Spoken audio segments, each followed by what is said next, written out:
नमस्कार, मी चित्रा मावरे food menu 24/7 या चॅनलवर स्वागत करते। अर्धा किलो अंगूर मी इथे मिठाच्या पाण्याने स्वच्छ धुवून घेतले आहेत। 2 कप पाणी टाकून मी इथे उकळायला ठेवलेले आहे। अशा प्रकारे शिजल्यानंतर याचा गर छान निघतो। पाण्यामधून काढून थंड झाल्यानंतर अशा प्रकारे मिक्सर जारमध्ये आपल्याला याचा पल्प करून घ्यायचा आहे।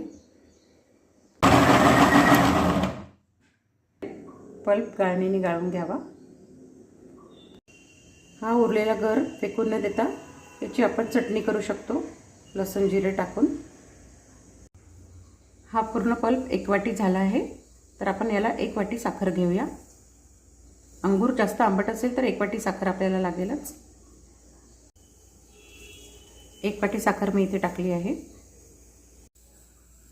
1 चमचा काळा मीठ टाकते आहे।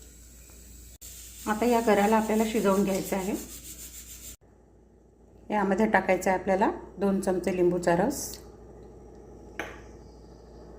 लिंबूच्या रसामुळे चव पण छान येईल आणि त्याच्यामध्ये साखरेचे क्रिस्टल पण होणार नाही।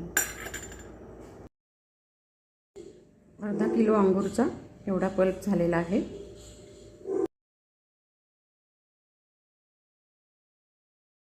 यामध्ये टाकायचं आहे थंड पाणी।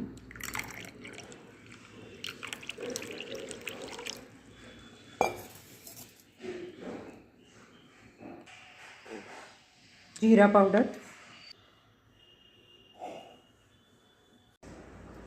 उरलेला अंगूरचा जो गर होता त्यामध्ये मी तिखट, मीठ, चाट मसाला, काळा मीठ आणि लसूण जिरे टाकून त्याची चटणी करून घेतलेली आहे। थोडा गूळ किंवा साखर घालावी।